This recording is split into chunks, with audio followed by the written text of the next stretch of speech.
जाति जनगणना से दिक्कत किसको है? किसको दिक्कत है? सवर्णों को दिक्कत है, जिनकी आबादी कम है, जिन्होंने हमारी हकमारी की है, जिन्होंने हमारा हक अधिकार छीना, उनको दिक्कत है।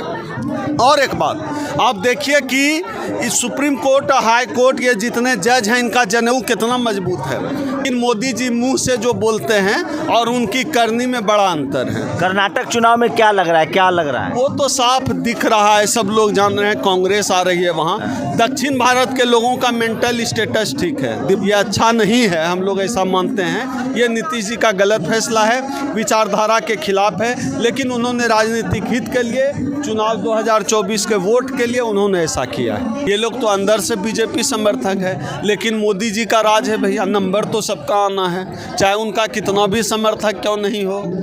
तो ये साथ ओम सुधा है, जंतर मंतर पर हूँ। ओम सुधा जी, क्या कहेंगे आप? जाति जनगणना पर रोक लग गई बिहार में। क्या ही कहा जाए, अब तो जो बात हम लोग हमेशा कहते हैं कि जो न्यायपालिका है वो असल में मनु पालिका है, ब्राह्मण पालिका है, जनेऊ पालिका है, वो बात साबित हो गई। आखिर सोच कर देखिए ना शंभू जी कि जाति जनगणना से दिक्कत किसको है? किसको दिक्कत है? सवर्णों को दिक्कत है, जिनकी आबादी कम है, जिन्होंने हमारी हकमारी की है, जिन्होंने हमारा हक अधिकार छीना, उनको दिक्कत है। और एक बात आप देखिए कि इस सुप्रीम कोर्ट, हाई कोर्ट, ये जितने जज हैं, इनका जनेऊ कितना मजबूत है। पॉलिसी बनाना संसद का काम है, पॉलिसी बनाना विधानसभा, लोकसभा, राज्यसभा का काम है।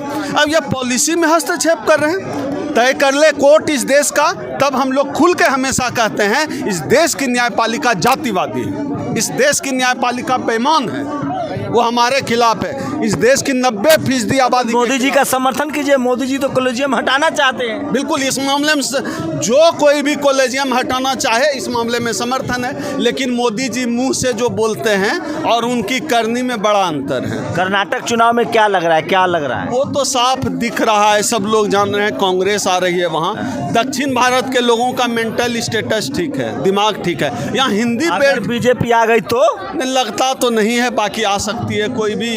आप खिलाड़ियों के आंदोलन में आ रहे हैं, बजरंग पुनिया तो बजरंग दल का समर्थक है।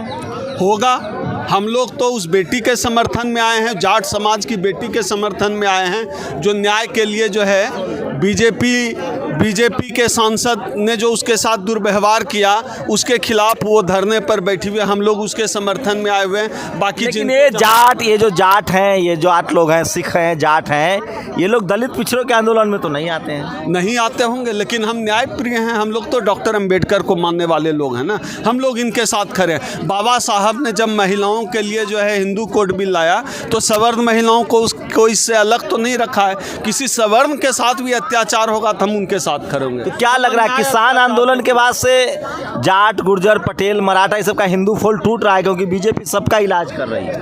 नहीं, देखिए अब हिंदू कितने हैं, इन लोग को खुद, अब जाटों को भी इस आंदोलन में समझ में आ गया ना, कितने हिंदू हैं समझ में आ रहा है इन लोगों को कि जाट हैं या हिंदू हैं। अब कह दिया जा रहा है ना, जाट भर से राजपूत की यह लड़ाई है, कह दिया जा रहा है। तो यही बागेश्वर बाबा का बिहार में नेता लोग आरजेडी वाले हमला कर रहे हैं कि नहीं आने देंगे। नहीं, तो जूते से हर जगह पिटाने लायक आदमी है तो। लेकिन राष्ट्रपति ने मुलाकात किया उनसे। बाप रे, तो नई खबर है मेरे लिए भी। राष्ट्रपति द्रौपदी मुर्मू, महामहिम राष्ट्रपति जी की मुलाकात है बागेश्वर धाम से। अब तो जब हिंदू राष्ट्र है तो राष्ट्रपति प्रधानमंत्री मिलेंगे ही। अब हिंदू राष्ट्र है तो बागेश्वर बाबा से ही राष्ट्रपति मिलेंगे। खिलाड़ियों का क्या लगता है? लोग कह रहे राजनीति कर रही है। देखिए, राजनीति तो होनी ही चाहिए। किसी भी चीज़ का जब तक शंभू जी किसी मुद्दे का राजनीतिकरण नहीं होगा, उस मुद्दे का सॉल्यूशन नहीं हो सकता है। इस मुद्दे का राजनीतिकरण होना बहुत ज़रूरी है, अगर सही मायने में हम लोग चाहते हैं सॉल्यूशन हो। 2 अप्रैल 2018 का जो हमारा मुद्दा था, उसका राजनीतिकरण हुआ, सॉल्यूशन मिला। किसान आंदोलन का राजनीतिकरण हुआ, उसका सॉल्यूशन हुआ। इस मुद्दे का राजनीतिकरण अगर ठीक से हो जाएगा तो फिर जो है सॉल्यूशन मिल जाएगा। राजनीतिकरण तो होना ही चाहिए। अगर मुद्दे का सॉल्यूशन चाहते हैं, बाकी नहीं तो कम्युनिस्ट के तरह जो है मुद्दे को घुमाते रहिए, सॉल्यूशन नहीं चाहिए तो कि गैर राजनीति है गैर राजनीति क्या होता है? सब कुछ राजनीतिक है इस देश और दुनिया में। तो इस बात का भी अगर राजनीतिकरण नहीं हुआ है तो ठीक से हो जाना चाहिए, तभी न्याय मिल पाएगा। आनंद मोहन की रिहाई पर क्या कहेंगे? नीतीश कुमार जी का वो गलत फैसला है। राजनीतिक रूप से हो सकता है वो राजपूत वोट बैंक में सेंध लगाने में जो है देगा, राजपूत वोट दे देगा। जो स्थिति बन रही है शंभू जी, आनंद मोहन के बारे में जहां तक मैं पता कर पाया हूं उसके साथ राजपूत वोट है। एक एस्पेक्ट यही, राजपूत समाज, सवर्ण समाज बीजेपी के अलावा दूसरे को वोट देगा? नहीं, इस मामले में आनंद मोहन का समर्थन बड़ा करा है बिहार में। आप भी बिहारी हैं, हम भी बिहारी हैं, हम लोग समझते हैं राजपूत लोग हैं समर्थन। आप इसी से अनुमान लगाइए ना, जब आनंद मोहन जेल मतलब 5% वोट के लिए 15% दलित वोट बिहार पीपुल्स पार्टी बनाया था। ये हिम्मत सबकी नहीं होती है, जाहिर सी बात है, उसको भी पता है कि समर्थन है। बाकी आप जो 5 और 15 की बात कर रहे हैं ना, देखिए दलितों के पास कोई चारा नहीं आरजेडी को छोड़कर अभी के स्थिति में महागठबंधन के साथ जाना। नीतीश कुमार को पता है कि एससी ओबीसी माइनॉरिटी का वोट उनको मिलेगा, उनको राजपूत वोट में उन्होंने इससे सेंध लगाई। ये अच्छा नहीं है, दलित दृष्टिकोण से देखें ये अच्छा नहीं है, हम लोग ऐसा मानते हैं। ये नीतीश जी का गलत फैसला है, विचारधारा के खिलाफ है, लेकिन उन्होंने राजनीतिक हित के लिए, चुनाव 2024 के वोट के लिए उन्होंने ऐसा किया है। क्या लगता है खिलाड़ी वाले मामले में आपको क्या लगता है क्या होगा? देखिए सच्चाई शंभू जी, ये लोग हैं, इनका भी कलेजा कटा हुआ है जो लोग धरना पर बैठे हुए हैं। ये लोग तो अंदर से बीजेपी समर्थक है, लेकिन मोदी जी का राज है भैया, नंबर तो सबका आना है, चाहे उनका कितना भी समर्थक क्यों नहीं हो। तो ये समर्थक तो हैं अंदर से, इनका जो है अंदर से हिम्मत नहीं करता है कि मोदी जी के खिलाफ बोले।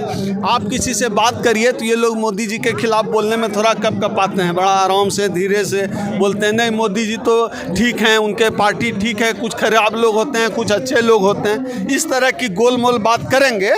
लेकिन इनको और समय थोड़ा आने दीजिए, सबको पता चल जाएगा कि मोदी जी किसी के सगे नहीं है, ये किसी के सगे। मणिपुर पर क्या कहेंगे? आप देख लीजिए कि मणिपुर में हिंसा चलती है, मोदी जी जो है अपना फ़ोटो शूट कराने में लगे रहते हैं, दौरे में लगे रहते हैं, कपड़ा बदलने में लगे हुए। जब प्रधानमंत्री की ये हालत है, जो है होम मिनिस्टर जो है चुनाव प्रचार में लगा हुआ है, हिंसा हो रही है देश में। तो अगर कर्नाटक बीजेपी जीतती है तो क्या होगा? क्या हो, हमारे लिए असामान्य नहीं है, ऐसा हो सकता है, कौन सी बड़ी बात। शंभू जी सच्चाई है, बहुत अंतर तो हम आज भी नहीं मानते हैं कांग्रेस और भाजपा में। हम लोगों के लिए देश के SC ST OBC को थोड़ा और दब जाए ना, तभी हो सकता है। अगर बीजेपी हार जाती है तो क्या होगा 2024 में? हम लोगों के लिए SC ST OBC के हिसाब से कुछ नहीं होने वाला है। हमारी सरकारी नौकरी वापस आ जाए ऐसा नहीं दिख रहा है अभी।